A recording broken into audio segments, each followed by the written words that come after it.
time to be with us this afternoon. Well, it's afternoon this side of the hemisphere, so we're going to start our conversation today. But before we do that, today is going to be just like a small welcome for the people in the room, but also the people online, just so that you know who is here and why you're here. And so before then, we will start with a welcome remark, hopefully not very long. We acknowledge that we have started a bit late, but comes with the territory. So Nolazi, would you please come and welcome folks in the space, especially people at House of Iranti and all those nice things. Hello everyone. I don't think my mic on? Yeah. Okay, cool. Sanbonani, hello. Can everyone, I hope the feedback is not too bad for those of us joining online. All right. Hello everyone, thank you so much for joining us. Sanbonani, you are welcome here. You are Namgelegile Lai, House of Iranti, for everyone that's in the space. Welcome to everyone that is joining us online. My name is Nolazi Tusini. I am the Communications and Media Manager here at Iranti, as well as one of the acting co-directors. We're very excited for this conversation today. We want to thank our panelists for making the time, our panelists that are online and that are joining us in the space. I hope that we're going to have an incredible conversation as we commemorate International Women's Day. I don't have much more to say except to say welcome, you're welcome. Please do not be afraid, those of you that are joining us online and everyone in the space as well, to please engage in the conversation, to ask questions, to debate, to get involved in the conversation. We would like this to be a very conversational and discussional space and not just a conversation with the panelists. So please feel free at any point in time to jump in. We will be having Crystal Hendricks, our intersex rights officer, with the roving mic. So if you want to go on the mic and you're in the room, please just raise your hand and Crystal will ensure that you have the microphone. And for those of you that are joining us online, please also use that Zoom function to raise your hands if you have a comment that you would like to make. And just lastly, for those that are joining us on our YouTube live stream, please do not be afraid to comment on the comment section there on YouTube, and we'll try and filter through all of that information into the conversation as well. So without further ado, Buto.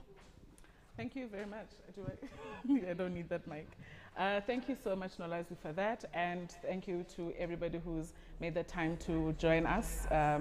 We hope that today is a reflective time for all of us, especially those of us who are organizing within sexual rights, within sexual orientation, gender identity rights, and the broader, very many spectrums that we're going to speak about today. But before we begin, and before we delve into exactly why we're here, it feels odd to start without not introducing myself, as if people know who I am. So my name is Boto, and I'm the LBQ Rights Officer at Iranti, and I will be joined by 4 amazing humans, 2 of them in the room and 2 of them online. We do acknowledge that we may be experiencing some technical difficulties with 2 panelists online, but we're sorting that out. But I'll just give them a brief moment to introduce themselves, their names, their pronouns, the organizations or affiliations that they have, and then we will begin to start this chat for today. Nox? Hey guys, I'm Nox Mujadi, but my name is Nongurula Freedom Mujadi. I'm from Vala LGBTI. I'm the programs manager there.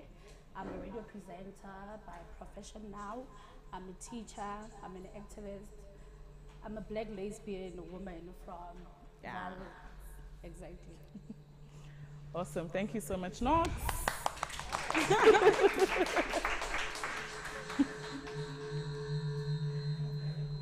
Cool. Rotabile? Is that me? Yes. Okay. We already have to break rules so early, like those introduction limitations. Comrades, we find ourselves located within borders, right? So Seapa, and so I'm going to introduce and Kidumedi say in the ways that we do here in this country that we currently know as South Africa. Sanbona, Dumelang, Thokozani, bantu abadala, lesedi ho rona bohle, and sure bafethu. My name is Rethabile Jessica Kamete. My mother's name is Francina Pulen Kamete. Her mother's name is Msila Mtlong. Msila's mother is Hlalele Ntswaki Mtlong. My father's people are the Mkunus.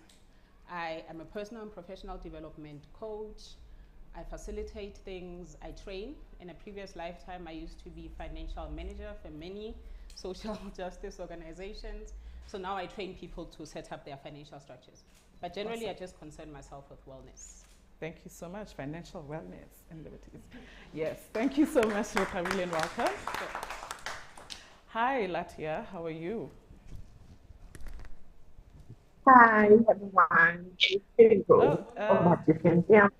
We can't hear you, just a sec.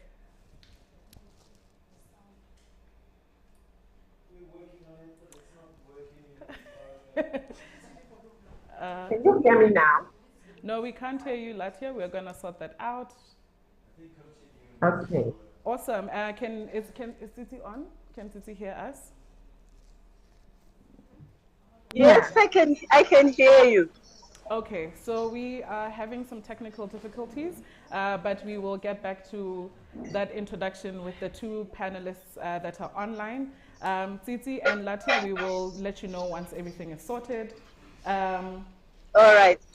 But can you hear me? We'll just have like a quick brief about the reasons why we're here. But before then, can I just like do some housekeeping rules, guidelines, things. We have, in this house of Iranti, we have a bathroom that is outside from the entrance of the main gate. There is a gender-neutral bathroom there. Please be sure to use it. That's the only one currently that we have functional. We apologize for that. We have some issues with our plumbing, but that's fine.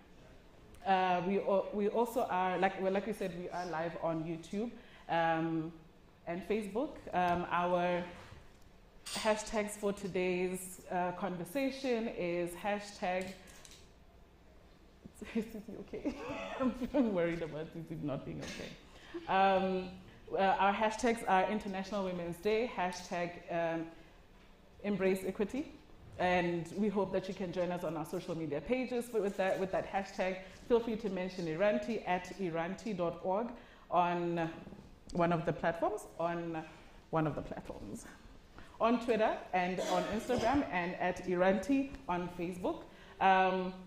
We also have the support of Green Star Media, who are helping us with the setup here today and have become really good friends of Iranti with this kind of thing, because we're trying to expand our reach as much as we can with the work that we're doing.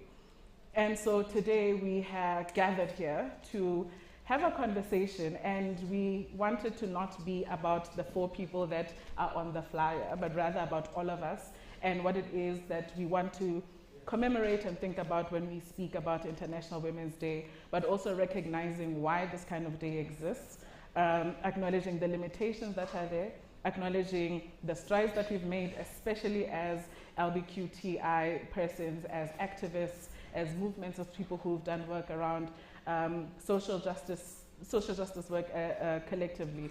And we hope like the online folks as well are able to jump in the comment sections. Please make sure to raise your hands. And some more housekeeping rules is really that we do have a zero tolerance policy on any forms of violence.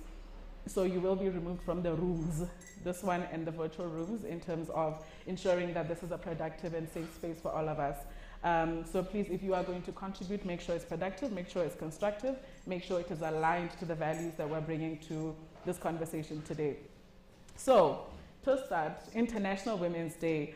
I think people wish us happy Women's Day, happy this, you know, all of those things. And we wonder what it means to be wished a happy Women's Day, International Women's Day. What does it mean for us to really think about a day that is set aside for women? And when we say women, who are these kinds of women that we speak about? And so today the conversation is to unpack those questions that we have, those questions we may not have, and possibly ask the questions that we want to ask around this kind of framing of a celebration, a commemoration that a lot of the time is exclusive of people that look like us, people who socialize in particular ways and identify in different ways. So how do we begin to have that conversation that is cognizant of the differences that exist in society, right? And we know that difference is there. It's not, you know, like when activism days were still early, I'm not that old, but I'm just saying, back in the day when it started, it was about, oh, you know, accepting differences as if difference was a bad thing, as if difference was a, you know, an abnormal thing, right? So, but we want to bring the conversation to acknowledge that difference is important. Difference gets us to different places because we bring different experiences, we bring different knowledge, we bring different kinds of engagements that build a particular kind of reality. So we want to start there, and maybe I can keep quiet for a little bit. We have spoken about well, try to introduce our panel, but let me just start a little bit in-house in this, well, everywhere is the house here, but I mean this actual structure of the house. And again, please feel free to engage our audiences both here and online. There is a roving mic, just raise your hand. It's a conversation. If you don't understand anything we're saying and you're like, please go back to the things, we definitely will do that, although we do have a cutoff time based on the ways in which the conversation is set up. But to start us off, right, we speak about International Women's Day, and that International Women's Day is this big thing that we must celebrate, we must commemorate, we must reflect, we must. However, we know what the limitations are, and we know the where this kind of commemoration has begun. And Ratabile, maybe you can speak a bit to us about ways in which you, in your understanding, in your line of work, and in your experience, what does it mean to be a queer Black person who has to think about a day like International Women's Day or be sent chain messages about International Women's Day? Look, I think, let me start with the positive. There's value in linking struggles, linking our local struggles with the global, right?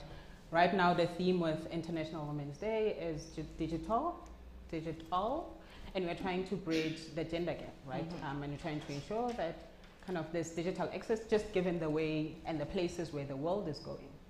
So I know when we did kind of our reflections leading to now, we spoke about how we opt in and out of these days, right? So perhaps last year we didn't have this big moment of talking about International Day, and now we do.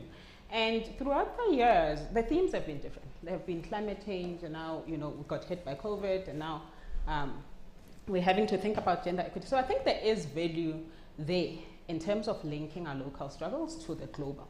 And in terms of just connecting with each other in particular ways, because that encourages particular ways of working. For me, where I think we lose out on an opportunity is to say when we are organizing locally, and comrades, my concern today is local organizing, community-based organizing.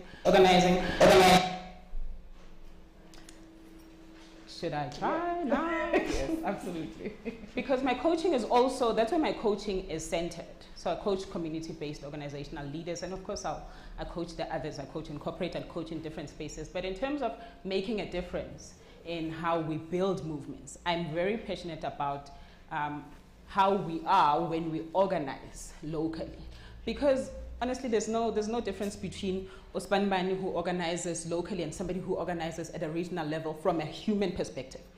Resources and everything else, we know that those lie somewhere else. So for me, it's about saying, how do we use days such as International Women's Day, to say, you know, so Masugala, how are we going to ensure that our community-based organizational leaders are trained in terms of digital things? We have comrades, so yes, you know, the commemoration of the day may have begun where we felt completely excluded, but as we sit here, I know comrades who are at CSW, like Commission on the Status of Women, right? And there are comrades that we have access to. And so once they've deliberated on the digital gap and they've come up with recommendations, it's up to them, and it's up to all of us to engage each other and to say, how do we take that global, those global recommendations, and how do we localize them? Yeah. Thank you so much. So how do we bridge the gaps, essentially? Knox, Rotabile spoke about, you know, what does it look like to organize as a community-based person or activist, and you organize within the community of Val, and what has been some of the experiences with organizing in Val as queer Black folk, and as knowing exactly what the histories of Black bodies looks like in the context of South Africa, but also in extension to, you know, the continent and globally as well. What have been some of those kinds of experiences that we need to think about when we speak to bridging those gaps? All right, I would start off, am I audible? All right, I would start off saying that as a Black queer lesbian woman actually situated in the Valley, violence is a pandemic, right? We agree on that. International Women's Day, we feel that it's not for everyone. I feel that, actually. Let me not say we feel that it's not for everyone. I feel that it's not for everyone because it seems like the LBQI women are excluded from the struggles. And where are we? What are we celebrating? Because at where we're standing in the community, the hate crimes are going on, and the patriarchy it's still a problem. And internationally and locally, there is a huge gap whereby it's not, I don't know, am I audible? All right. The problem is that the huge gap that is between the grassroots organizations and the global organizations or internationally. I feel that the gap is far to be closed up because the struggles, we feel like our struggle is not my struggle. But honestly, our struggles, there is a place where they intersect, right? They interact actually. Because what I suffer from, probably it would be something that you get empowerment from, right? So I feel that as we're celebrating this day, there is a lot that should be done. I'm not celebrating it because of the experiences that we're having. It's not safe to, as a woman, it's a worse scenario as a queer woman to actually just walk down the street. It doesn't matter daylight or at night because we get violated, assaulted during the day. So you can imagine what happens at night. At LGBTI, we had an experience in 2021. A queer couple were assaulted during the day. So is it safe to walk down the street as a Black queer person or as a woman? It's not safe. We fear just to walk down the taxi rank. If ever you see a group of men and you are walking alone daylight, the fear of just walking past that group, it's a struggle. And during the night, it's worse. Right now, we are dealing with a case whereby a queer butch woman is missing. Today is the 88th day she's been missing. So you ask yourself, the society is silent about it. The police is silent about it. The police only actually makes a difference on if ever they recognize a body. You know, if ever a body is found, and then they jump in to the family saying there is a body found, come and identify. But the gap, it's so huge. Yeah. So I'm wondering, the question is this International Women's Day for everyone? Yeah. Is it for everyone? Thank you so much for that. And I think majority of us really know the kinds of struggles that queer Black bodies go through. We know how limited or at least not willing a lot of state actors are in terms of protecting communities and in terms of being responsive to the needs of the communities. And this is part of the conversation we want to have in terms of how do we ensure that these kind of gaps are closed. It is not a happy International Women's Day. We're not going to be celebrating, but rather reflecting and commemorating and hoping that, you know, the energies that we gather here can protect people who are missing, that we aren't, you know, we don't missing without a trace, basically. So how do we begin to hold that and say there's this big grief and trauma that is happening, and yet we're expected to move in this particular way of you know, finding the positives and the joys that come with connecting movements, connecting the conversations, and things like that. I'm going to try go for Latia. Latia, please introduce yourself and let us know where you're from, what your name is, your experience, your pronouns, as well as some of the experiences as a human rights defender in Cote d'Ivoire,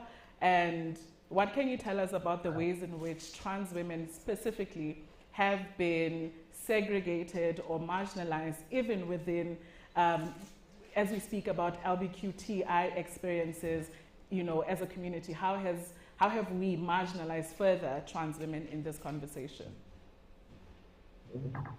Yeah,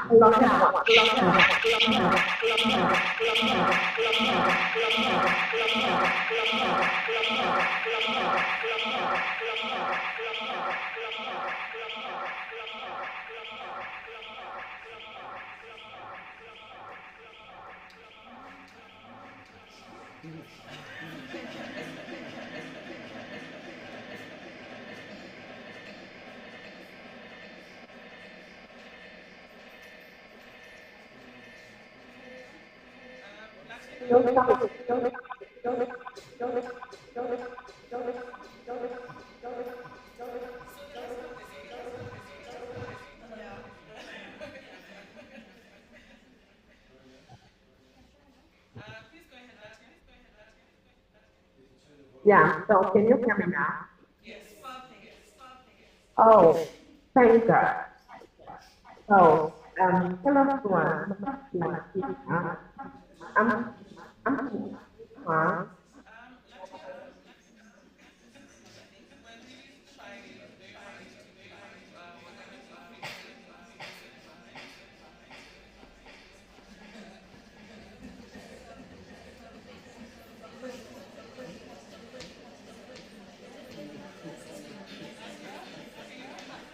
Please try again. Please try again. Please try again. Please try again. Please try again. Please try again. It is now correct.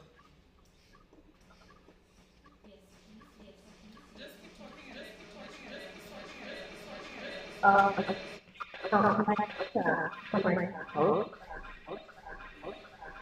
just myself as my woman actually the rest of the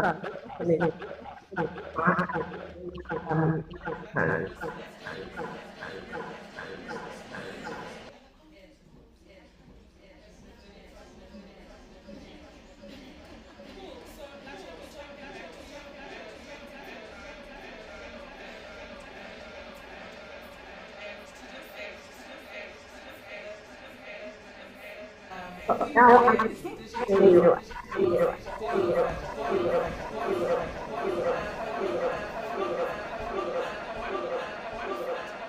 bit more without complications and glitches, which is about our experiences. And please feel free in the room if you want to extend a conversation, and from picking up from what Knox and Dr. Bile have said, please feel free to do that. And also please remember our hashtags for today are hashtag International Women's Day, hashtag Embrace Equity. You can find Iranti on our social media. On Twitter and Instagram is @Iranti.org, and on Facebook is @Iranti.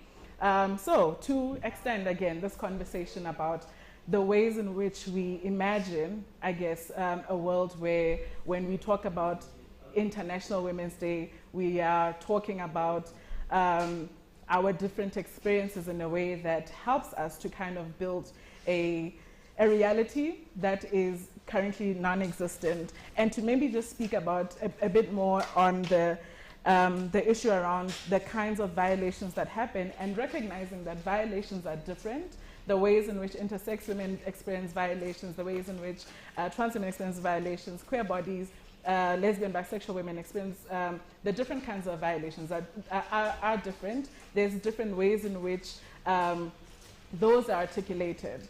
And how do we then start to really speak to the issue of violence that is not only the violence that has been defined by brutality of murders, of people missing, of rape and issues like that, but other kinds of violence that come systematically, for example, that come with how the ways in which trans women are able to have their identity documents changed, for example, in many countries. How do we start to have that kind of conversation? Where is the issue that we're seeing with the kind of kumbayaring we're expected to be doing on a day like this? Any one of you? And I think somewhere in my mind, for me, I don't even connect the celebrating necessarily. For me, the day offers us an opportunity to look at where we are globally, right? And the theme of embrace equity, for me, even as we talk about it, we assume that we mean the same thing when we use the language of equity. And equity, comrades, is about that acknowledgement that we don't all move from the same place. That right now, if an opportunity is to be presented, literally if someone was to walk in right now and say, write this proposal, there are those that are going to write it, that are going to be able to write it quicker than others, because we are not all starting from the same place and we don't all have the same resources. And that's exactly what we talk about when we talk about, and that's why we talk about equity instead of equality, not actually instead of, that's why we talk about equity before we move to equality. Because for us to get to a place where we are equal, we need to acknowledge the places that we start from, and we don't all start from the same place, right? Like like when we think about systems, and you spoke about violence, right? And we think about, even in this moment, the violence of ESCOM. Oh, ESCOM is ESCOM is energy. We're struggling with energy in South Africa right now, which also then impacts how we connect with each other. And I wanted to ask if even this disruption with the connection has anything to do with ESCOM, right?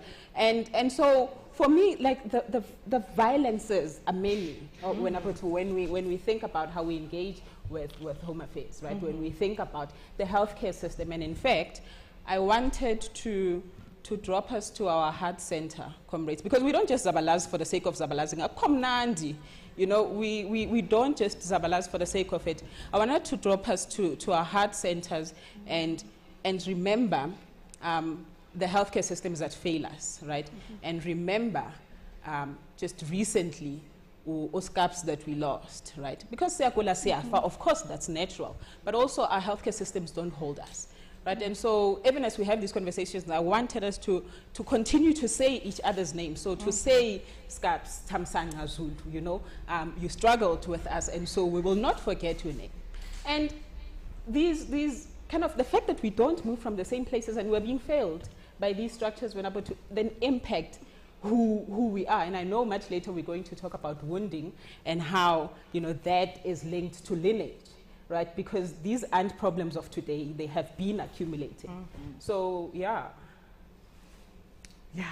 And may Scaps's soul rest in eternal peace. I think these kinds of conversations bring us to that point that we can't keep fighting the same fight decade after decade, and we can't keep losing people, and whether in the movement, whether anywhere else, without a form of, these are the strides we have made, and what does making a stride look like, and what does it mean, and what are the tools that are in place for us to make those strides. And we will definitely come back to the conversation around these kinds of violations don't just happen, right? There's a deeper connection to where they come from, how they keep changing, and do we adapt to the ways in which they change, or do we not? And how do we find ourselves in that kind of moment? But Knox, you spoke about the ways in which really we see violence being plastered, right? And it's as if it makes the conversation stand in one place when we talk about queer bodies being violated, because it's as if it's now so normal that we can speak about it in this way and count the days of somebody missing as if, it's just days on the calendar. And it's not. And so I want to understand how the VAL LGBTI community is supporting folks, yourselves, before we even talk about other people, but how do you support yourselves as an organization, as a community, and then the people around you who are deeply affected by the ways in which, violence is perpetual in your community? All right. First of all, how do we support ourselves? Very good question. Honestly, we use what we have because of less of resources and so forth and so on. But likely we have referrals, we have our sister organizations that come on board and help with social support, and like few Iranti, we can name a few, and then you put yourself that as a comrade, when you get out of the door, you need actually to be somebody else. Because honestly, you need to be two-faced sometimes. That when you get out of the house, you put on your strong body, your strong person, your strong personality, while probably when you are indoors, you are crying and you are actually having an emotional breakdown, you know. First and foremost, we got each other as a team. We support each other, we sit down, we talk, we hold on safe spaces. And then when we get out there, we try to give as much as support as we can. Because you can even do anything for a family, but you being there just alone as support. You know those calls that we make to families on how any information, us going to the police station instead of them actually going to the police station, us making relationships with the system, the police or the courts, however way we can put on support, we try. But is it enough?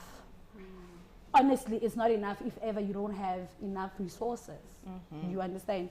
But one thing for sure, I feel that a difference is made, even if it can be a little difference, but a difference is made.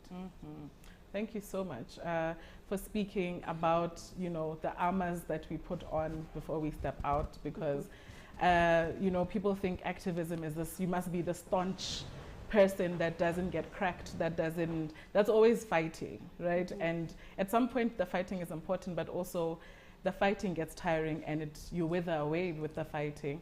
I'm going to try and speak with Latia or Titi. Look, I want Titi's life right now on a boat. Hello. Hi, Latia. Yeah, can you hear me clearly? Oh, yes, Titi, Hi. can hear you. Can you hear me? Yes. Oh, okay. All right. Yeah, I was raising my hand and I wanted to respond. Titi, you're living your best life, huh? Yo, this is what We're wellness out looks here. like. This is what wellness looks We like. love it for you. We love it for you. Yeah, I was actually, my camera was facing the Zambezi River so that you guys can also enjoy the view. I'm in a Thank you boat so in much. Victoria Falls. Yes. Yeah. So yeah, it's a struggle, really. But that struggle is not going to stop me from celebrating us as women, because we are our own heroes. So if we don't celebrate ourselves with all the fights that we fight every day, no one is going to do it for us. Yes. You know, when you go into a war, some people they come out there alive, others they come out there, you know, they lose their lives. But we are the ones that are left to carry on now with the baton. So we have to press on and we have to keep on our fights in our own spaces and represent, even, you know, carry over the work that the other lady heroes left for us to carry. It doesn't matter what the woman looks like or how the world sees them. If it's a trans woman, she's still a woman, whether they like it or not. To me, she's a woman. If it's an intersex woman like me, yeah, still I'm a woman. Funnily, today, there's a lady who came to me and said to me, so what are you? Are you a woman or a man? Which one? She said, which one are you using? You know. So to her, I have two organs. That's what she believes. So I told the lady, what you see is who I am. I am a woman, and I'm a very proud woman.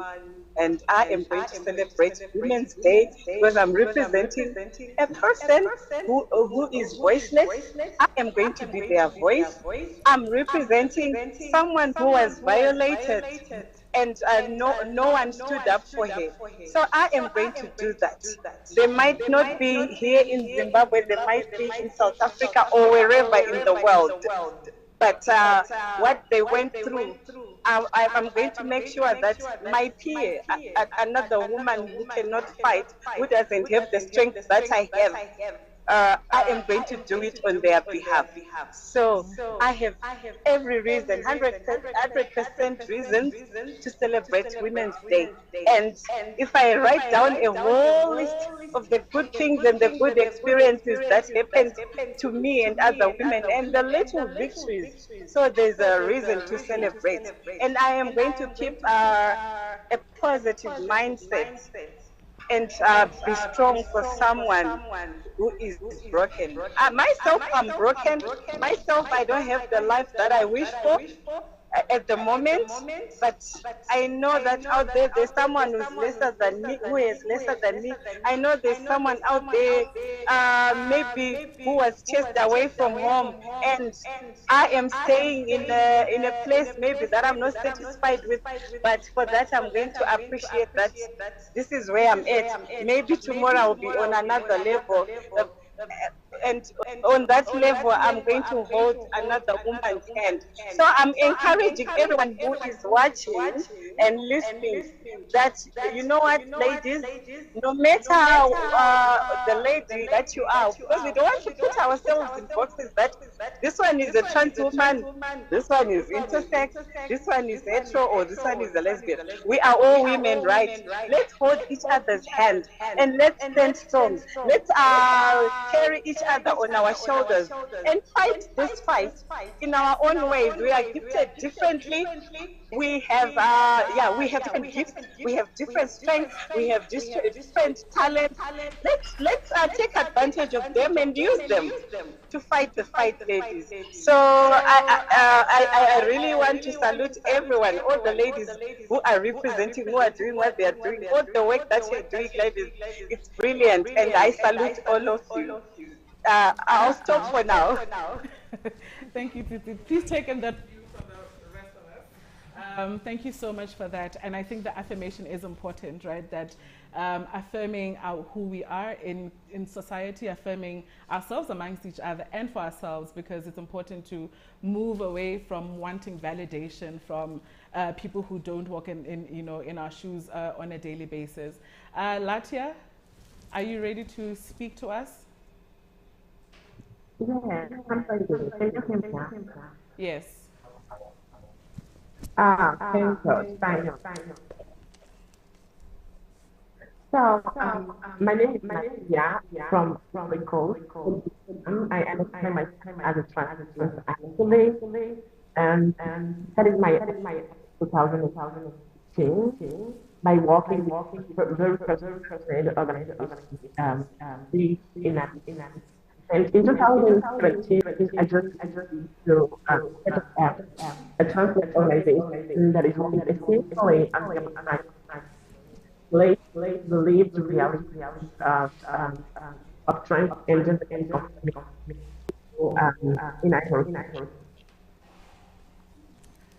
Iran. And to be able to really engage in the way that my activism will join your organization. Latia, may I please interrupt you for 1 second? Could you please maybe switch off your camera, because you keep going in and out, so we're struggling to hear you. If you can please just switch your camera off and leave your sound on. Please try speaking to us. Can you? Yes. Please go on. Okay. Oh, I was saying that In order to also actually internationally, I also got Ontario initiative and working through regionally, internationally, at the national level. Yeah. So I'd like to go back a little bit to not about celebrating International Women's Day. And I totally agree with what was said about that. How we are we really accepting? Are we that the society that is the one we are living currently set the society that we exist and we are here. And because of that, me also I don't think this day is um a celebration day. Um, for me, it's mostly like a day to reiterate the fact that we exist, we are here, no matter how difficult we need for this society to accept that we exist. And because of that, I think that this thing is an opportunity to bring competition in intersectionality, also to talk about diversity in the way that it defines gender. Currently, we are having this CSW discussion around gender-based violence, how we can have gender-based violence against women. And I think it's really important to have the conversation around how, but also how we are defining gender. So we as LGBTIQ people, we need to be clear in how the world of how the outside is defining gender. We need to understand that this day, yes, the name is Women's National Day, but we need to understand that we're talking about women in all village and women um, everybody included in that. That's the reason why I was saying that it's important for us to bring on the table conversation around gender equality and also gender-based violence. Um, for example, in my country, you made a question about what is the situation regarding the spirit of trans in Diva. So, in my country, I've been very upset. I've been very surprised to hear this last theory that how the government doesn't define LGBTI people under the national plan to fight on the base violence. Like when for them when they are talking about gender-based violence, when they are talking about gender equality, they are talking about simply gender. They don't recognize the fact that we are here people, we are independent husbands, and we are also some kind of not some kind of oppression, but we are facing oppression, we are facing violence to twice more than the general population, even if I do believe that we are also the general population. And frankly, why I would say it's important for us to not looking at this day as a celebration night, to hydrate or to eat some food just for pleasure. The better for us is focus now on how anti-gender movement growing in our nation. It's important to reflect about the pushback that these anti-gender movement organizations are pushing on gender equality, but also gender diversity and all the conversation that we've been able to have with some government, with some institutions in different countries. Yeah. Yeah. Cool. Thank you so much, Latia. We are still struggling a bit with hearing you. So I'm just going to try and repeat some of the key things that have come out. But if you would like to, maybe to ensure that we've captured all of this, please just type it in the chat boxes, in the chat box, and then we can pick up from that conversation. However, what we did hear from you is that you believe that there is the ways in which gender is constructed really is a bias, and it's problematic in the sense that then that influences how other sort of interventions then are implemented, whether it's a response to GBV. You specifically mentioned interventions in gender-based violence in Ivory Coast, and how those are unfulfilling for trans women, or do not necessarily address the ways in which trans women face gender-based violence. You also spoke about reflecting on, anti-gender movement and the ways in which that sort of spectrum of people have an influence and an impact in the ways in which conversations happen in different countries, I hope, and different movements. Please, if I'm misrepresenting anything, please type it for us in the chat box. I do want to speak to what you have already mentioned, Latia, around interventions not being cognizant of the variations or the differences. I also don't even know what to call it anymore, right? Is it a difference? Is it a variation? Is it just a lack of acknowledgement of the fact that we're not a monolithic we're not monolithic beings as humans, and to the fact that when we speak about gender, because as we know, gender is a construct, right, that is there to protect a particular kind of section of society that says there must be a man who must look like this and be like this and present in particular ways and do certain things. And then there's women who look a particular way, should dress in a particular way, do these things, have these ambitions, not have these ambitions, and the like. So how do we then start to think about how organized that kind of framework is and how we are organizing around it? We talk about anti-gender movements, we talk about religious movements, and we talk about all of these other fundamentalist extremists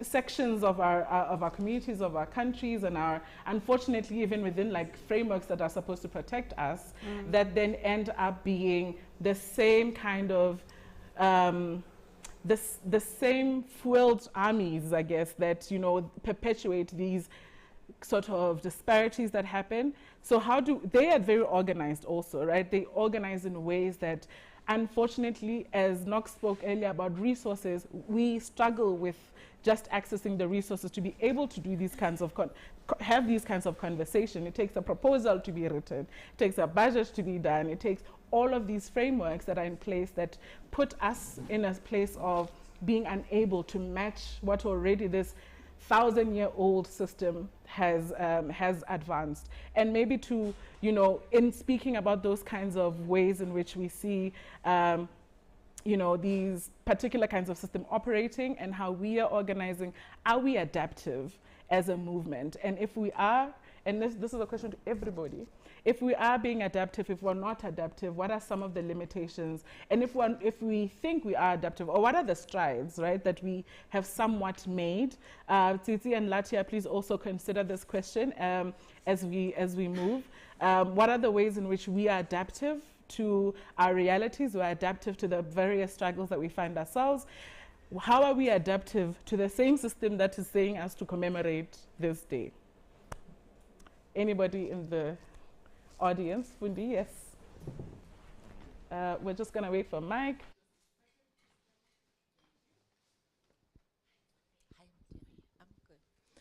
I did say 1 2 1 2. I think I'm audible? Okay. So there's a principle that you will need to own as a collective. And for me, the principle speaks to, in the eventuality, what would we have achieved 2030 as the community?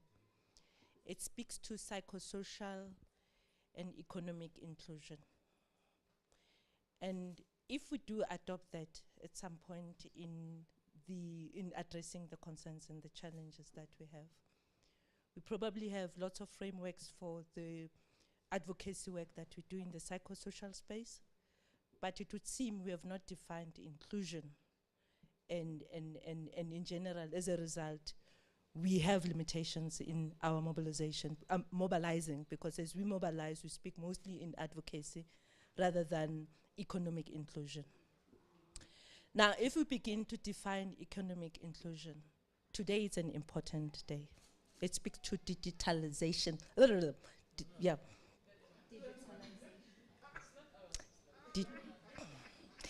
It's my tongue. It does do that all the time. So it locks digitalization. The digitalization, what you're not. So if we speak of digitalization, we need to appreciate the stance that the LBQ community needs to take. And for me, it would be, how do we use that to mobilize? That's a start. It also says, how do we use that to create an environment in the region which we frame our engagement through these platforms? We also need to acknowledge that there are barriers that we would need to look at, which could be based on our psychosocial circumstances. We might not have data. We might not even have interest in learning about technology and innovation. Actually, few last year tried in inviting our community to do free course at 23,900 rands, and none of us were able to take that offer. And that was just for 1%. From where we were, we want to build a community of LBQ in the tech space. And do you know why is that important? Because we would need to be the innovators that comes up with these solutions that are expected.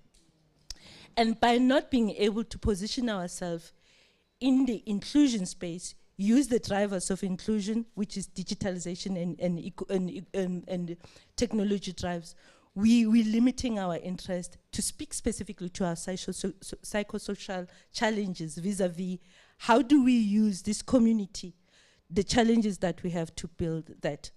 This year, again, Few is saying that we're challenging the community to build on digitalization, training and development for the community, so that when we speak inclusion in any economic platform, we are able to say, we've got 650 of the individuals that have been trained. Why are they not placed? Where are the opportunities? And the challenge with this is we cannot continue to cry and cry foul. We don't have opportunities. This is not happening to us if we do not take a stance that allows us to own a position in this space, to say we want to be trained, we want those opportunities, we want this to come our way. And I can tell you, if we go that route, we have a better chance in being included in the economy, in celebrating digitalization as one of the key enablers that we should be looking for forward. Having said that, Few is also in a process of using digitalization, which would be data, AI, to build on a hate crime management system where we could register all the consent via tools that are AI focused, and out of that to be able to extract data that speaks to where are we in terms of the hate crimes in our society, and how are we building together with the government in South Africa to create an inclusive environment that is for all. And I'm not going to say anything again. Thank you.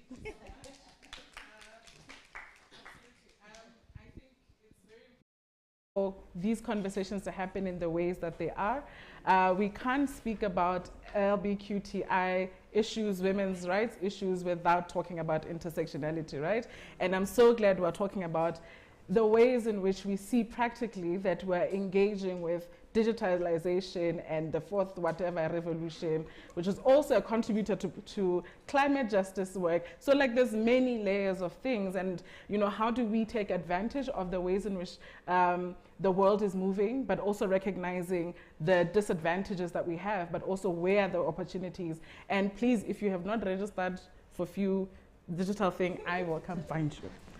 I'll send you up. Please tell me the things so I can write the names down and submit. Thank you so much for that, Fundi and Few. I think that's an amazing way to really start to package, right? A lot of the time, you know, we speak about like anecdotal things about, yes, we have crime and, but unfortunately, we are still within a framework that is, it's not the reality we want, right? Like if we were to sleep tonight and wake up tomorrow in like a completely different world, we wouldn't have to even have this conversation. But unfortunately we have to, so we have to be adaptive in that kind of way to use the systems that are there to also our advantage, knowing that, you know, there's ways in which we can infiltrate, because that's exactly what we need to do, is to infiltrate. Ratabile, you had a thought to that? I do, and as we go, I don't want us to lose Tsiti's contribution, which is an invitation to complexity. How do we hold joy, even as we struggle? So at some point, I'd like for us to talk about that. But I like what Fundi is speaking to, and I want to also add that for me, Fundi, there's a learning in the people that were reached out and why they didn't take up the training, right? Because not taking up is one thing, and I'm sure, I trust few to have kind of worked through all of those. And because we exist in a structure, right, we also exist in this new world that we are moving to, that we feel so intimidated by. The reasons could be many, right? And so when we think about interventions and we, because some comrades actually just want to collapse this whole thing, right? But we are not in that reality where we wake up tomorrow and it looks the way we want it, right? It still looks in the way that it does, and in the way that it does, it intimidates us. We are violated, and so mhlawumbe you're asking me to come and register for a training following a night when I was like. You know, there could have been so many things. And so for me, it's about saying, how do we take advantage and how do we work out a kind of accompaniment, right? Where we are held and we have spaces where we can say, ngiyasaba man, or I don't feel like I'm enough for this training that you're calling me for, because that is the truth that we live with. These are the things that we are not able to say to each other. There's so much that we're not able to say to each other. And so what are the ways that we create safe spaces for each other, right? Okay, I know safe space is problematic, but what are the ways that we can design spaces where I, as the person that is expected to come and take advantage of this thing, is held somewhere? Because I have to engage with this training, but I'm also engaging with so many other things. And maybe this also takes us to the place of the invitation to complexity, which also might maybe speak to holding the joy and maybe holding opportunities, and then also struggling. Because also, we are also the people that almost I was saying the other day as a principal at a school, and I was saying, on a government level, the government is messing us up as a school, right? But within the parameters of this school, you leader who's holding us, I know you are the one that's problematic. So we're dealing with the government and we're dealing with this, right? And so we are the leaders that are trying to bring about change in the ways that we organize, and we are also the leaders that are wounding each other because we are coming from wounding, right? So like, how do we make space for all of that? How do we make space to move with this digital and this bridging of the gender, the divide, like whatever, what are we bridging? That thing. and all the things that we are bridging, right? But for me, what is most important is how we are as our individual selves, because how we are is also how we impact the movements that we interact with. Yeah. I think you're bringing many things that a lot of the time we run away from, right? In terms of holding space for feeling as if we are inadequate or we can't do a particular thing, because unfortunately this is how we've been socialized, to kind of limit ourselves, because we're born in particular bodies, we're born in particular contexts, so we do limit ourselves, right? We suffer the worst kind of imposter syndrome, and we know very well that that is not an innate thing. That is a thing that is watered by our societies, our communities, that continuously tell us we're not enough, that, you know, you don't belong. And so I wonder if we can try Tsitsi. Oh, okay. Latia, you spoke a little bit about, you know, the ways in which the constructs of gender are problematic. And so how do we practically If you were to talk to us right now, Latia, as a women human rights defender who is transgender, is in Ivory Coast, is French speaking, what are the ways that, in the ways that Ratabile is talking about holding space, what in the ways would it be possible for myself, for Ratabile, for Knox, for anybody in this room and everybody listening to hold space for you in this conversation, but also in practice post this conversation? Yeah, thank you for this. Can you hear me clearly? Yes. Thank you. So, yeah, I've been a part of a panel on 2 days ago, and I also had a question around how can we bring inclusivity within the feminist movement, and what can states in the United States, the United Nations can also do in terms of opening the space for us as queer people. And I think it's really important for us to taking our spaces in terms of being able to present the realities that we are facing as queer communities, talking about violence, talking about gender-based violence, and also talking about how we understand gender and how it's important to improve the way that the general population also understand gender. So I think that at the moment it's really important to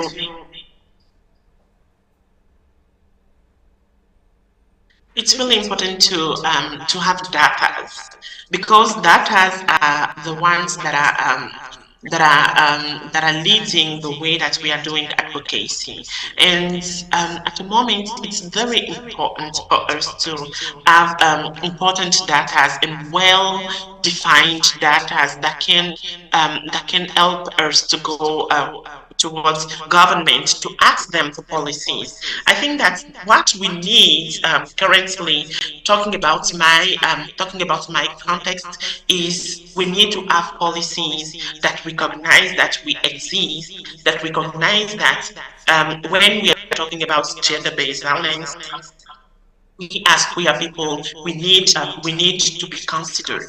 Because, for example, currently there's a conversation around the fact that we are not considered as a specific population, or we are not recognized as a population that should be considered under gender-based violence. And because of that, at the moment, if a trans woman or a gender non-conforming person is victim of violence and go to the police, it's become very difficult for that person.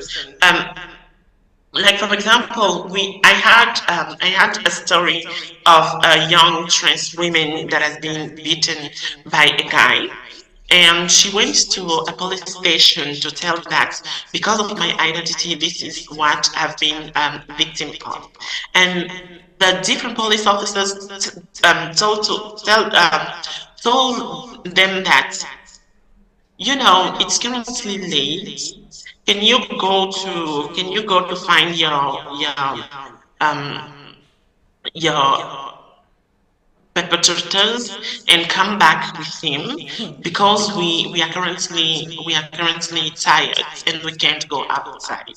And fortunately, she has been able to put an end to that person, and she came back to the police station with the same guy, and they were like, oh, you know what? We are currently trying to sleep, so you have to go with that person and come tomorrow morning. Just to show how difficult it is to answer the issue of gender-based violence in Ivory Coast. So that's the reason why I think it's really important also to strengthen our capacity in terms of how are we going to use the digital spaces first to gather data, but also to push back, talking about the backlash that we are receiving through these different platforms. Like, for example, in my context, some people applying violence on some members of the community, and they are filming what they are doing to post that on Facebook, or on TikTok, just to say that they are proud of the fact that they have been able to violate on LBQ, on LGBTIQ person. So I think that at a moment we need policies that clearly states that talking about genders, we recognize, we as state, we as government, we recognize that this particular group of people are a victim of violence. It is important to respond to the issue of gender-based violence. It's important to consider that. So that's the reason why I think that it's also important for us to put some effort in research.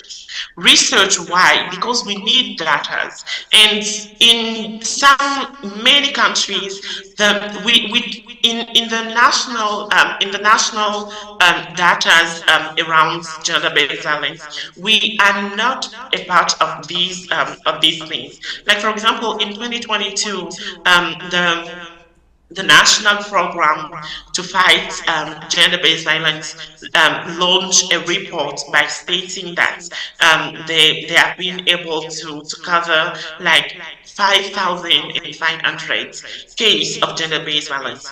But where have the violence faced by our community? So that's the reason why I think that we as leaders, we as activists working in different organizations, it's also important for us to put our names in research to gather data that we can use and bring on the table when we are talking about gender-based violence, when we are talking about gender diversity. And also it's important to look at the point of intersectionality, because when we are talking about violence against women, and we are looking at the fact that we as LGBTIQ people, we are facing the same kind of violence. Violence is violence.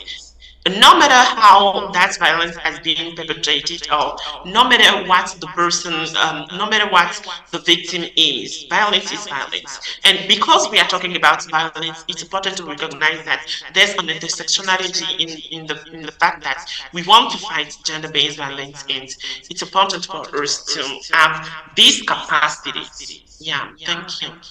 Thank you so much, Latia. Your connection is way better. There is a hand in the room.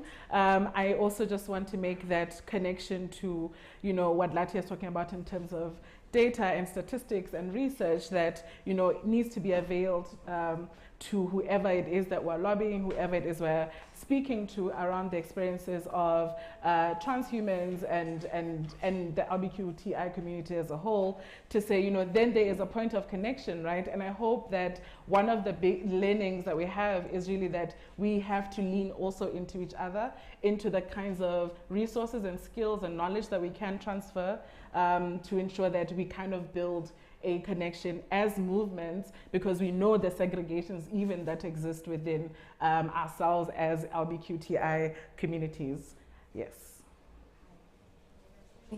Yes. One. Not yet. Like, must I speak loud? Oh. Hi, everyone. My name is Rebukile Sitedi. I work for an organization called PFSEC, Parents, Families and Friends of South African Queers. It's a mouthful, I know, I'm sorry. Yeah. But we, in our organization, we always aim to inspire compassion and love.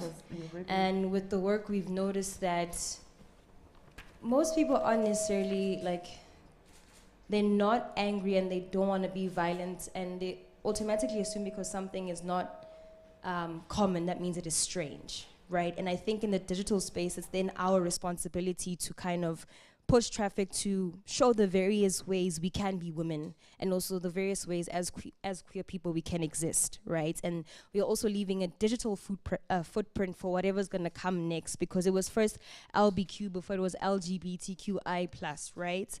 And I also feel with the course that few had, when you come as a queer person to your family and say, I have this thing that I want to do, there's already another layer that's like, oh, you're going to do this thing of the gay people, right? It better work out for you. That's already pressure. And I think as human beings, not even just in the space, wherever you go, it's important to allow someone to fail. That is how you learn, right? And we automatically assume if you're doing something you love and you're excited about, you have to be perfect in it, right? So I think just having compassion and also remembering that you don't have to understand me to have compassion for me. I am human. So see me first as a human being before you want to understand what kind of woman I am. How does my vagina look, or how does my reproductive system function? It's more about, it should lead more towards compassion rather than comprehension. Thank you. I think you've brought us nicely to the conversation. You spoke about how people not innately being violent, right? And it's a socialization of sorts, right? And one of the ways in which, when we were prepping for this conversation and we were throwing questions at each other or thoughts at each other, was we can't also just speak about those experiences of violence without necessarily talking about the many, many generations that have come before us that have also experienced particular kinds of traumas that translate in different ways now. And we, unfortunately, have to be the people that are exposed to it and must deal with it and find solutions for it, and so when you speak about, that kind of, the fact that we're not innately violent, right? As humans, we're not born violent, where we adopt it because of prejudices and when we speak about issues of marginalized persons, they stem from a place of wanting the people to be better, or for people to experience life in a better way, right? So there's acknowledgement that there is some kind of trauma that we are trying to redress or address, whatever the English. So how do we start to have the conversation collectively about generational traumas? Firstly, as movement builders, as we are here, as people online are there, as movement builders, we know that there's hurt, there's harm that has happened over time that infiltrates, or that influences the ways in which we're responsive to each other, about the ways in which we build movements, the ways in which violations keep happening. So I don't know if Knox or Retabilo, you want to speak about the ways in which having a long legacy and history of trauma, and trauma is not only just you being, physically violated in particular ways by the system, by whoever else, but there's other kinds of traumas that exist that contribute to how we figure ourselves out in the world, and how that then influences the kind of politics we hold, the kind of movement we build. All right, I can jump in there. One thing that I'm going to say is that for the fact that you don't feel safe as a person because of not being included, and then in the space you automatically feel not safe. As a community, just making an example that we avoid other issues as much as Rita Billy did mention that we hurt each other. There is another factor that we shy away from, which is intimate partner violence within the space, whereby already you are hurt, you are extremely out of space, and then you want to be included, but the same space that you feel safe in is where actually you get hurt. You get it. So I think it's time whereby we need education first, and probably wellness within the space before we get to that digital platforms. Because as activists, I could say, the history that's been happening, it's repeating itself because we are not changing our ways. Therefore, whatever that was been happening probably 10 years ago or 20 years ago with Simon Cohen, it's happening now, but in a different context. You understand? I think it's time we change how we do things, and we change how we confirm in society. If ever I'm not comfortable with bisexuals as a lesbian woman, how do I expect a heterosexual or a cisgender man to understand? I think education should be not enforced, but but elaborated further within the space, and then so that we can create a safer environment for everyone. Yeah. The templates of all of this life thing. We're all doing it for the first time, in most instances, right? Unless you believe in reincarnation. But we are doing life, we're doing this thing for the first time, as in these bodies at least, right? We're doing it in the first instance. So, you know, the wounds that we hold, sort of tabile, how do we mend them in recognition of the individual, but also in recognition in community of or with others?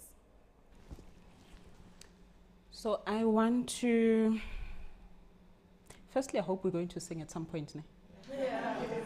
Equity is very necessary, because as we talk about wounds, it's also important for us to talk about the ways in which we do heal, right? And I want to read something that Obusisiwe Mahlangu wrote in her anthology, Surviving Loss, because poetry is also how I heal and music is also how I heal. And she says, "My mother's mother has done this suffering for my mother. My mother has done this suffering for me. This is how I inherit a scar." And it speaks to exactly that, right? It speaks to, comrades, we're not the first people to be here. You are carrying, okay, Kanama beliefs are different, but you are carrying DNA in your blood, right? We come from a people, and we come from a people that have been brutally violated, right? And if you have the freedom to be like, yeah, my apartheid is gone, colonialism, what, very nice for your privilege. I'm sure we will come for you. I mean, Azania will come for you at a different time.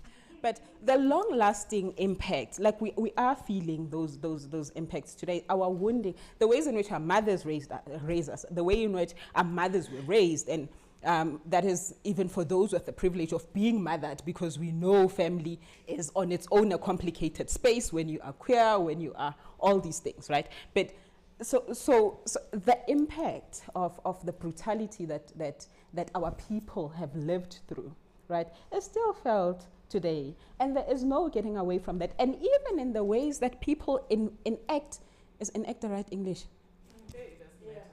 Yeah, the English is dwindling now. It's but the ways in which we are violent with each other isn't like we're saying, it's not innate to us, right? The ways of being violent, we also learn from particular ways that have already existed. And so we inherit the violence, and hopefully we can also inherit the healing, because our grandmothers were kind of kick ass. They could put together things to heal us, and so what are the ways that we hold all of that? And like comrades, we don't have the liberty to say we don't come from wounding, we don't come from brutality, and that you yourself, when you look at your own life, you cannot trace the ways in which how you are being raised is the same impact of so much. So there's really no getting away from that. When we have to hold, our struggles are complicated. We have to hold that complexity as we move. The complexities of generational traumas.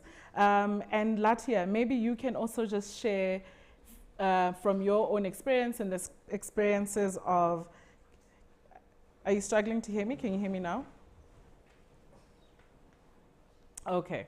So we are speaking about, you know, the ways in which generational traumas, wounding that has happened either to ourselves and our lineages and all of that, how do those impact how we organize as individuals, and or how do we heal from those traumas and start to collectively heal, and potentially, before we get to, not even before, in conjunction with seeking this policy changes, seeking community, seeking all of these, how do we acknowledge the traumas that have come or people who have come before us have experienced, and how those have shaped the ways in which we interact and how we want to do it better?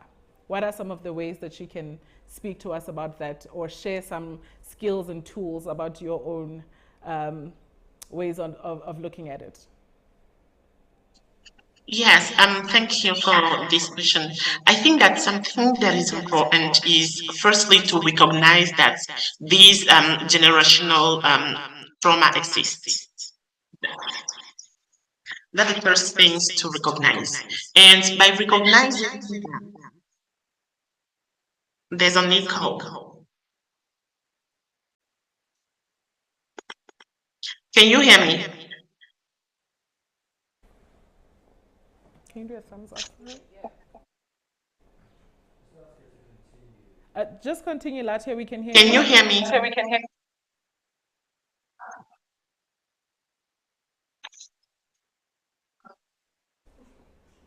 Please type to her or message Hello. her. Can you hear me? We can hear you.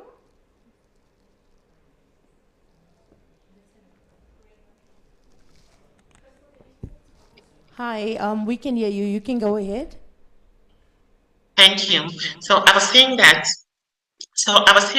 it's important to recognize that this trauma exists, and by recognizing that this trauma exists, we will be in a position of looking for solution to heal the movement. Why is it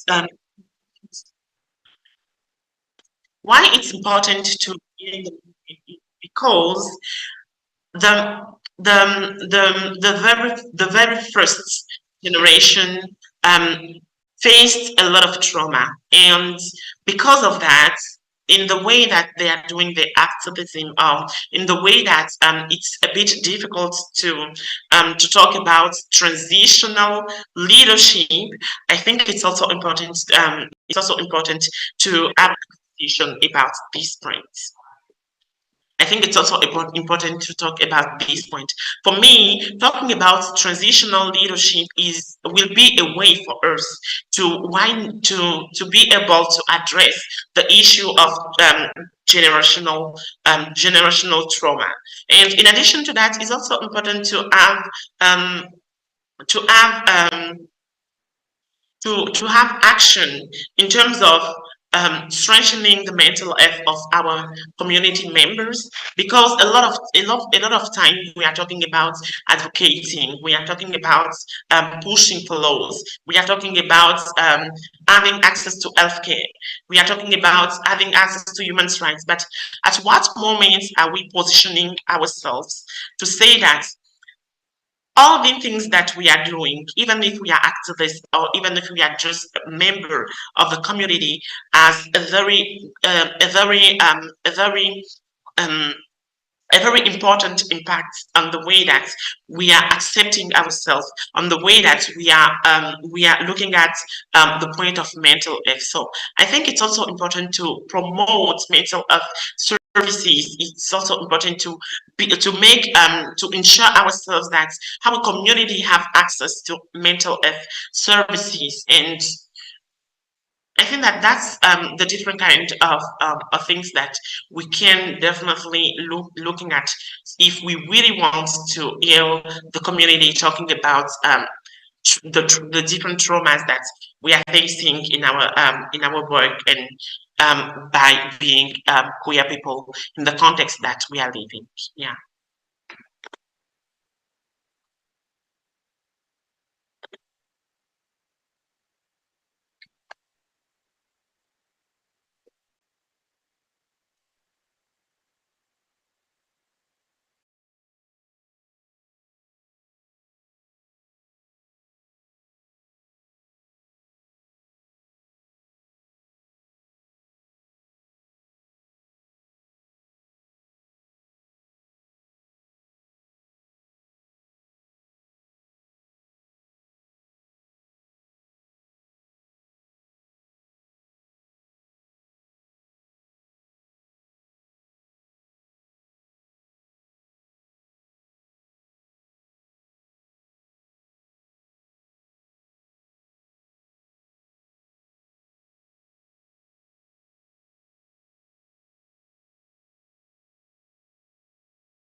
strategy of binaries through the eyes of whiteness, right? Because gender was brought to us by whiteness, binaries was brought to us by whiteness.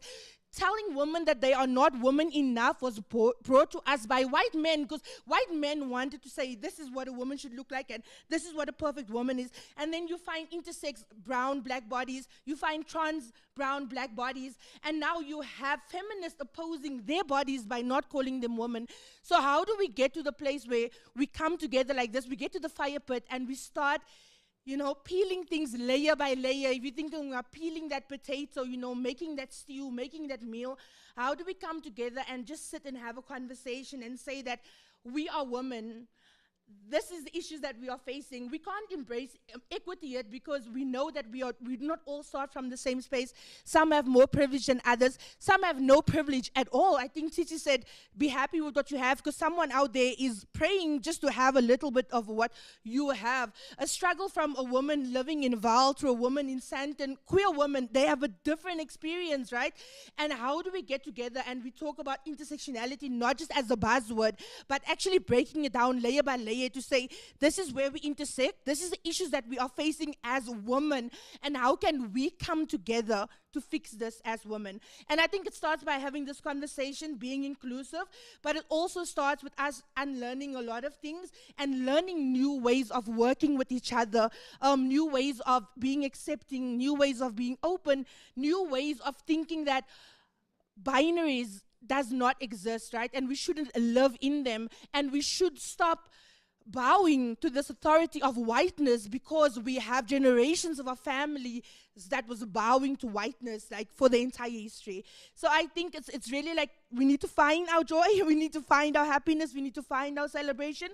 But how can we create that ourselves, you know? How do we create that utopia? How do we create our own divine intervention to say, as black and brown warriors and as women, you know, we're going to start from the start, but we'll take it to the next level. Thank you. Preach. Thank you so much, Crystal. You've brought all of the issues, again, wrap them out nicely in a bow and put them in front of us. I thank you so much for that, Crystal. And you do bring, like, in terms of a tool, right, in terms of a practice, is exactly what we're doing. And we hope that the many conversations, and I know people in this room and elsewhere have had spaces to have the conversations, and a lot of the time we take those for granted, right? We want the grand thing to happen, which is a wipe of this white supremacy thing, but like, unfortunately, it'll take a while. But we want to start here. We want to start with the different kinds of connections that we're making for ourselves, with the struggle, with the traumas, with each other, because again, I think a thing that we do miss in our activism, in our organizing spaces, is we talk about the compassions and the graces and the, but we also have a limitation, and I think Knox spoke to that limitation around how do we also just show up for ourselves in the space, in the ways in which we know how diverse we are, and so how do we bring all of this together and recognize from where we sit our different privileges, which again, a buzzword, privileged, but do we really understand where our privileges lie, and how do we leverage some of those privileges that are not being used in a harmful manner, right? To bring us together, to start saying this is how we want to heal together, individually, or in thought with community and things like that. I think I have 10 minutes. We have 2 hands, please. Let's go to that, and then we can. We had Azania, and then we have Julia. Okay, thank you so much. Hi. What I'll just touch on is just to add on the previous speakers, and also what please don't, what she touched on. Because you know, there's something that we tend to turn a blind eye on, more especially as the queer or as the gender diverse people. We tend to oh, sorry. Oh, okay. We tend to put thank you. We tend to put a blind to put a blind eye on the fact that we have to take up spaces.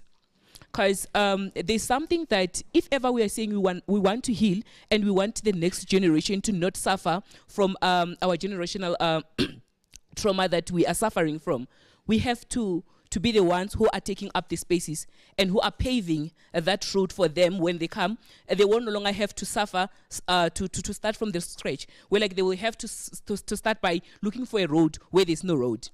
Hence, I'm saying like it all come back to us to say, let's take up the spaces. Like what the few they said. They said that they had something about us going like the English language, you know. Yes, and it's something that we also have to question a lot, saying that you know, there's something that we tend to forget, which is the aspect of equity, not equality. Because what's going to be the use at the end of the day of saying like, okay, we are giving you this. We usually fight about the issue of inclusivity. We usually fight about the issue of having access to to healthcare and having access to justice systems. But we forget the fact that yes, we may have that. If ever that is being looked in the perspective of looking at it as equality, not equity, it's nothing. Because what is it going to be like if ever, for instance, there's that wall in that were in front of us, and all of us, irregardless of our of our height, we are all being given the same height chairs or the same stool to be like, okay, you have to be on top of that. And they say, from there, you have to start moving. Like, we are still going to be dragged behind, because the ones who are taller enough from us, they're going to be a bit ahead from us who are short, because Bona, they were already on the ground. For them, it's just to move along. Hence, I'm saying, like, we have to put in mind that we have to take up spaces. Taking up spaces, it means that we are going to pave the way for the next generation to come. Meaning that when the next generation to come arrives, there won't no longer be that wall. The wall going to be destroyed. What they're going to be doing is starting from the ground as others. Meaning that if ever they are saying, we want inclusivity in all aspects, it means that that inclusivity gonna be there, and when it's being provided to them or to everyone, it's going to be equal to everyone. Since we'll have already dealt with the issue of equity. Yeah, that's all.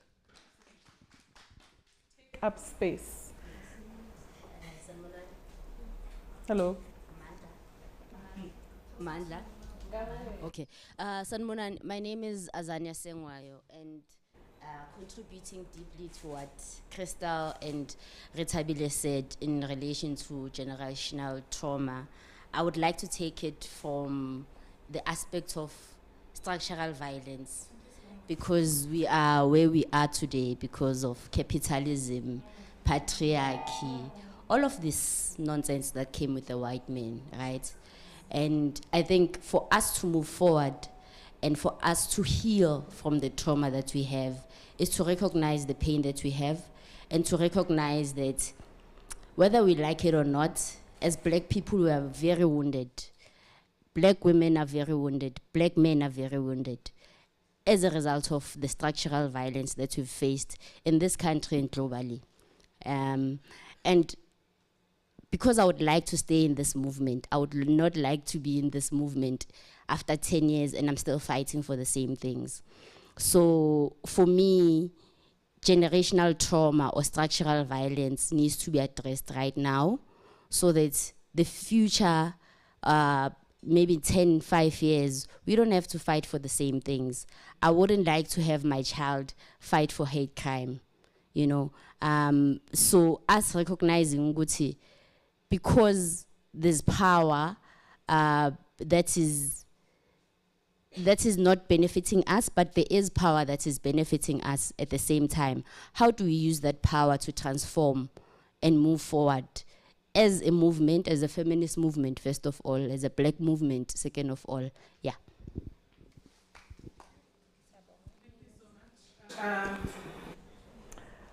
Is that a hand? Oh, okay. We're going to take a couple more, maybe 3 more hands before we do a... Is there anybody else before? No, doesn't seem like it. Okay, I wanted to keep quiet, but now between Crystal and Azania and whatnot, I'm burning. I think what I'm hearing here, you know, having watched in horror what's happening in the United States, I know when, I promise I'll bring it back, right? With the anti-gender movement that's gathering pace right, in the United States. And it's important to keep track of that because those kinds of things then filter onto our continent and into our movements in particular kinds of ways.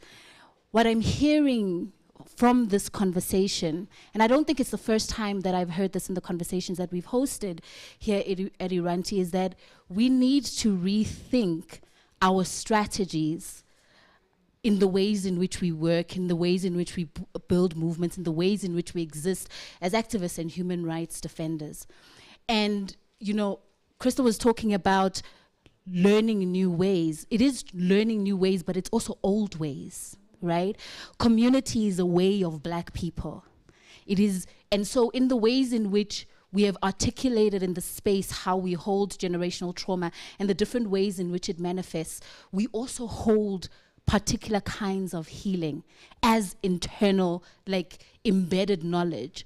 And so how do we begin to move away from movement building and activism that has perhaps worked in the past, that has perhaps been imported into this context that we're in, and look at our old ways and make them new for ourselves now, and really begin to center not just wellness, which, you know, is a thing that I've been talking about a lot, but I'm hearing healing.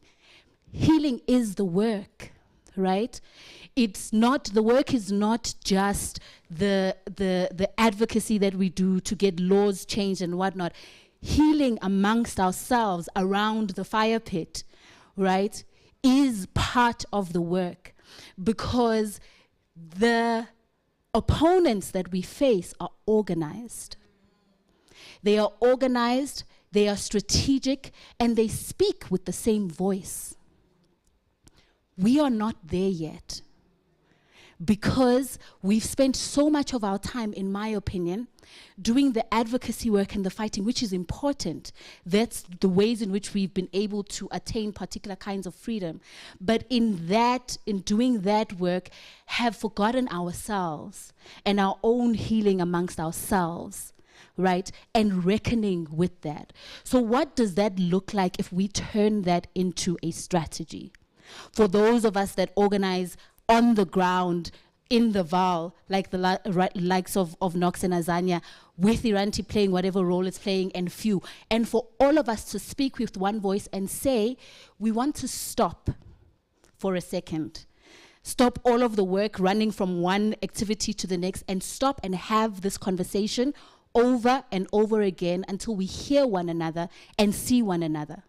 And say to those of people who are bringing money onto this continent for this work that this is the work that we want to focus on, right? We want to focus on ourselves, because I think as Black bodies, particularly as Black women and queer people, we are also socialized into taking care of everything and everyone else except our own well-being and healing. So can that be a strategy where we work together, where we say, you know what, nah? The protesting is important.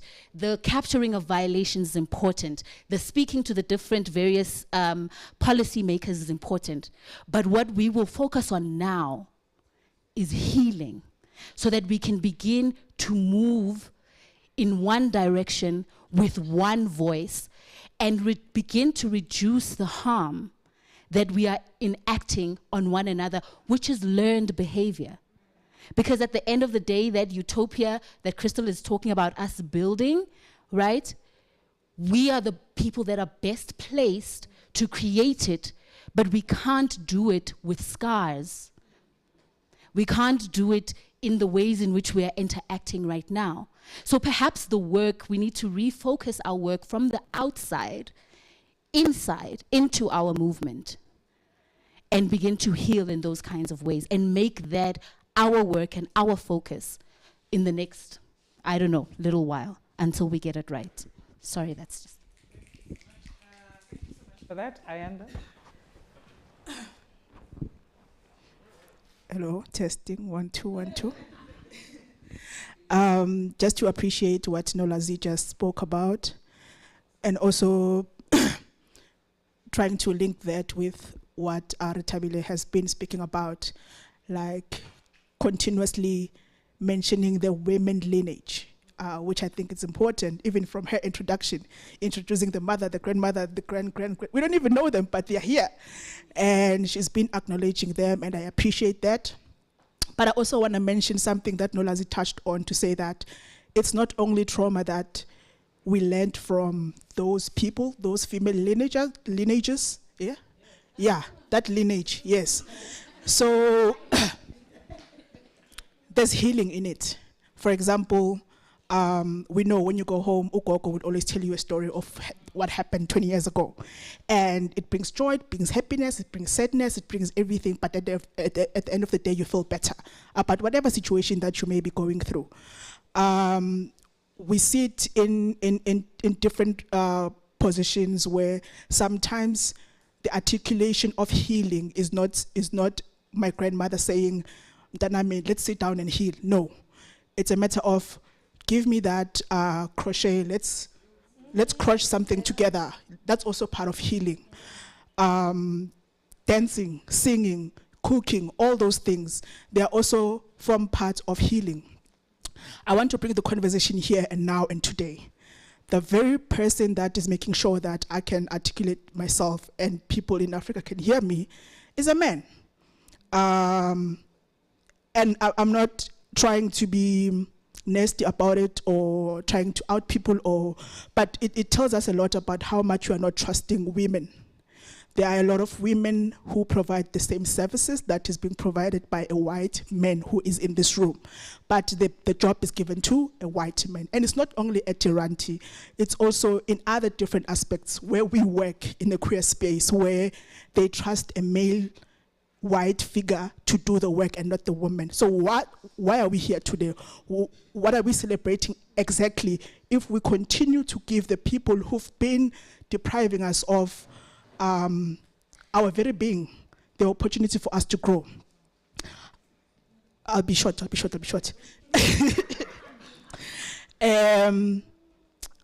Ufundi mentioned something about if you offering a training.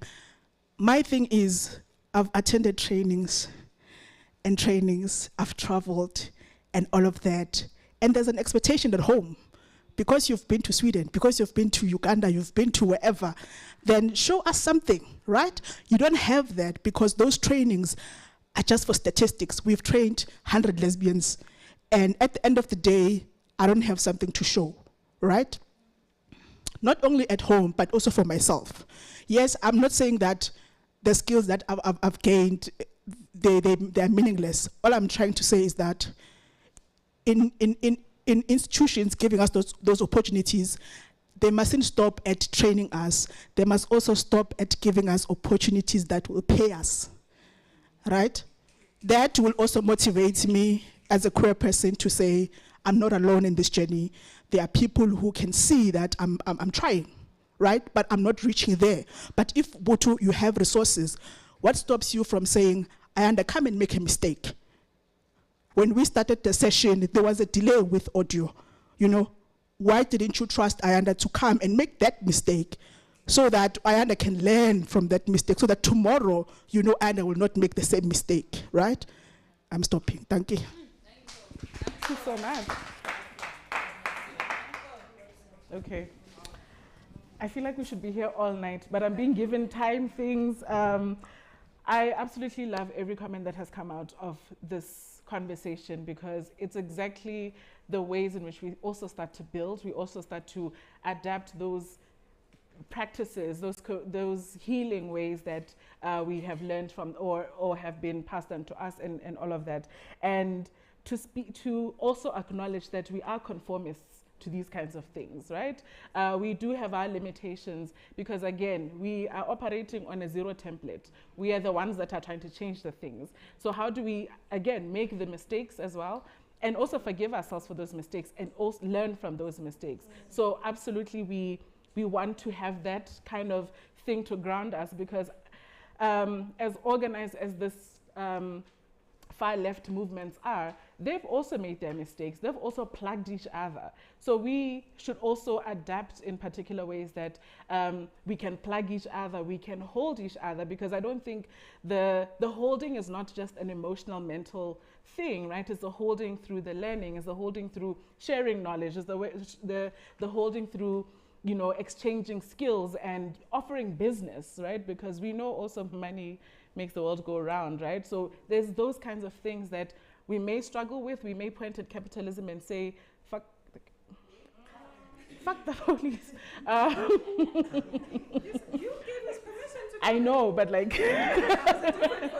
see, this is the patriarchy, right? Like, because now I want to censor myself because I'm like, who is listening, right? So it's a daily balance and struggle of all of these things. That should I censor myself? Because what if some person who is, you know, so things like that, right? That we have to keep balancing, and it's so tiring for us, for a human to hold the fact that you exist within a particular kind of system while you try to figure out everything else that doesn't exist, basically, right? There's very small pockets of the joys that we want to experience. I've particularly experienced many joys today in this conversation because I'm like, it's not in my head, right? Like, we're all experiencing it. And so how do we start to just have the conversation? We are literally at the grannies that have come from a long day to come and peel the potatoes, right? We're those ones that have come and sit, to dissect, to share and apportion things, apportion questions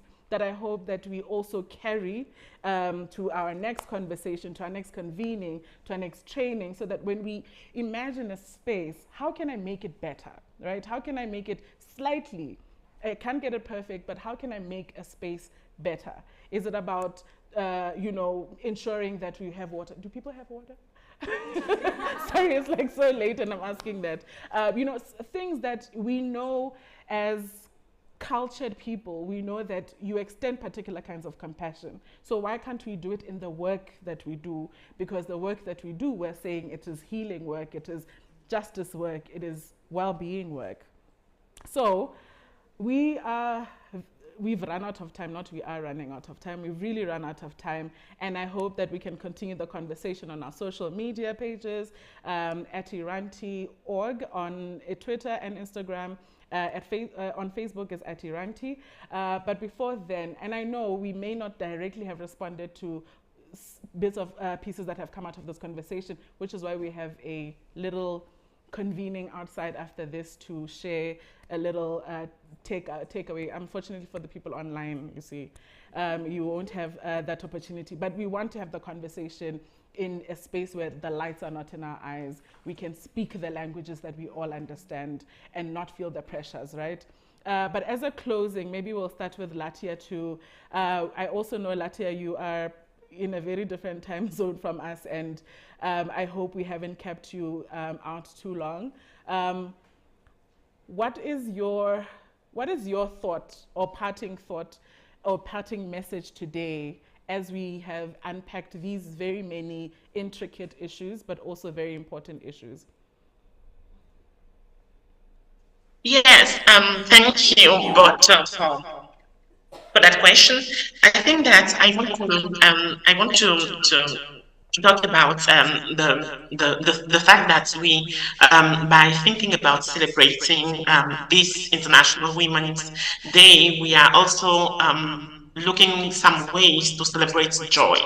And for that, I think it's also important to celebrate our different successes, because of course, since the movement is in existence, since we are fighting for now more than 20 years ago, we do have some successes, and I think it's important to celebrate all these successes and to strategize about ways and solutions to keep them, in regard of how the anti-gender movement is growing all around the world at this moment. Because for me, celebrating our successes can be a way of healing the movement, of healing the young generation, but also healing the trauma trauma, the transgenerational trauma that we are living in. And it's like I was saying, this can be a way to remind us that the fight that we are fighting is not in vain, because we do have successes, and we are in the right way to reach the goals that we want in having more and more successes. But definitely there's a lot of effort that needs to be put it in the way, in what we are doing currently, because more we are going through the reaching of the goals that we want, more the oppressors are more organized and they are more prepared. So we need also to be strategic in the way that we are fighting. We are fighting now, talking about gender-based violence, talking about access to justice, talking about having policies. Talking about everything that we want to see in terms of changes in the society that we think. So I also think that it's important to rethink the way that we are doing our activism, to rethink the way that we are fighting for things, because at the moment it's really important to bring back the conversation around decolonization, how we can decolonize our current queer movement. I think that it's a question that we as activists, we as queer people, we need to think again and again. Thank you. And we really appreciate you taking the time and being here with us. We're going to take last thoughts from Knox and Rethabile before we close our evening today. Thoughts about where we've been with this conversation today, where we've been with prior conversations, and your last message, thoughts, parting goods for us today. All right, as we move from the space, I feel that we all admit that we are wounded and we need healing. I think the best way that we can have solutions to this is that individually, so let's just find that one corner. In your corner, breathe and rethink and refocus, restructurize, and know that wherever you are, somebody cares. I think it's high time that we become our sisters' keepers. Make sure that no one suffers while you can help. If ever we can stretch out our hands and help one another in the struggle, I think healing can be much better and much faster, because if ever you know that somebody's having your back, it's going to be easy for you to even be accommodative in the space. So as we leave here, I'm just going to say, be a sister's keeper to yourself first, because we forget ourselves. Be a sister's keeper to yourself, and it's going to be easy for you to be a sister's keeper to the world. Yes. Yeah. Thank you so much, Knox. Thanks, Knox.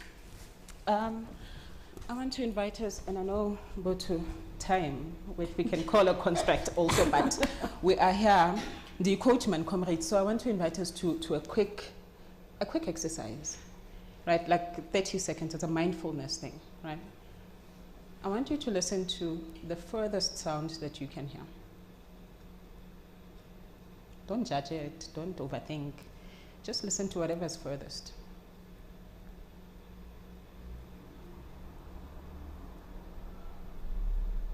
And then I want you to listen to the closest sound that you can hear.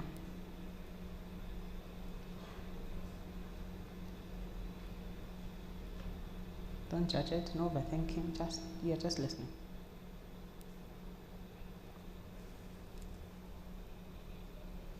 Come from that and listen to the sound of your own breathing.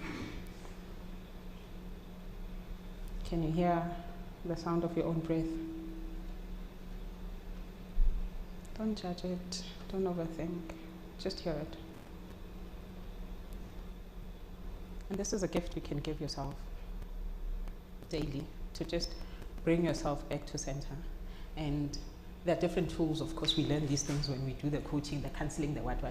But in very real ways, these are tools that, that our foremothers had, right?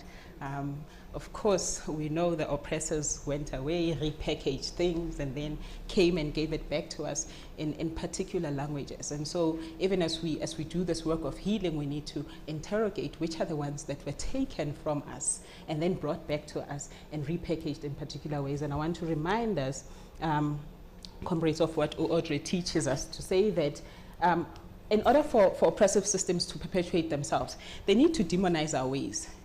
So they need to tell you that thing, knowledge that you're talking about, that your grandmother did, is not the thing. Because how else is it going to perpetuate itself? And so even as we do this, we need to hold that in mind. Me, I came here as a coach. I wanted to talk about inner critic, deep listening, connecting to purpose. I wanted us to discuss power, rank, and privilege, ways of de-stressing the inner child, all of those things. Okay, round two. But all of those things, comrades, but really to just say, the language might look and sound a particular way, but if we go into remembering ourselves, we have all of that. So, yeah. Thank you. Bon.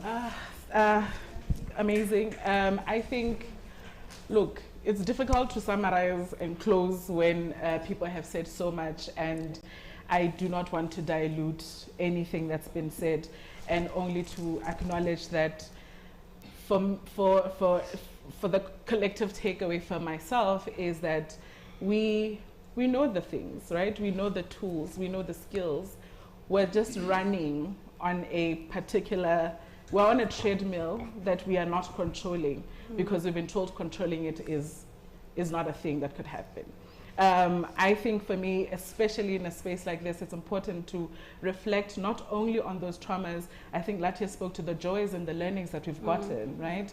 How do we practice those? Because we spend so much time on the bad than we do on the good and on the learning. So for me, I have been playing with the idea of, thinking about activism in not only as a role to play or as a thing to do, but as a responsibility. And unfortunately, you can't start being responsible for other things before you're responsible for yourself. And that starts with practices that we just did that ground us, that bring us to a moment of pause. Nothing is going to change in the world if you take 10 seconds to just breathe and think and reflect. Nothing is absolutely, nothing is going to change in 10 seconds. That when you're taking that time for yourself to do this kind of work for yourself, because it affects how you interact with the next person, it affects how your thought process is in a situation. So how do we start to not only talk about learning the ways in which those that came before us have done things, but to actually practice it? Because whether or not we like to admit it, the reason why oppressive systems exist is because they keep practicing. And we are not practicing the things. So if we can take time to practice, we will have a different conversation in another decade. Thank you so much for being part of this conversation. Thank you so much, Latia, for being here with us. I know you have a very busy week, and all the best at CSW, and we are rooting for you, we are celebrating you, and we really hope that this conversation also serves as some reflection for your contribution in the space. Thank you so much, Rethabile, for being with us. We really hope that the people that have thank you. Thanks, Latia.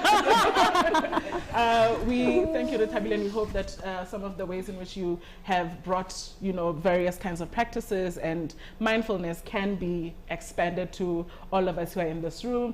Contacts, let me know. We'll give, with consent, of course, share those contacts for your services, because I think they are very important for the work that you do. Knox, thank you so much for being here. You're doing amazing work with your colleagues at Val LGBT, and we know that there are limitations that come with the work that you do. We know that it can feel thankless, but we see you and we really appreciate the work that you do, and we hope that we can have bigger spaces and more conversations around how we can connect and support each other. And to everybody who's here, thank you so much for being here so late. We know ESCOM is going to mess up your schedule today because you're here. You could have done other things. But I'm so grateful for you being here, and I hope that we can connect again outside, but also generally, because we are learning from each other and we're carrying each other through this. Please remember to interact with us on social media.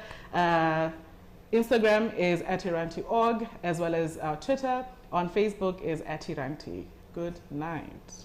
Thank you. Thank you, Butu. Thank you, everybody. Thank you, Butu. Oh, okay. Where's that song? Somebody said a song. Hi, Gucho Nkosiani. Hi, sorry, I invited you for dinner and then didn't tell you the logistics about dinner. We have a small dinner on the other side. Please, Nomsa and Tutuzo will guide you to where we're having this dinner. Please remember we have only one bathroom working right now, which is the one outside. Please take turns with that one. We apologize. Oh yes, and the one upstairs. Right at the top of the stairs. Oh yes, straight up. Oh, yeah.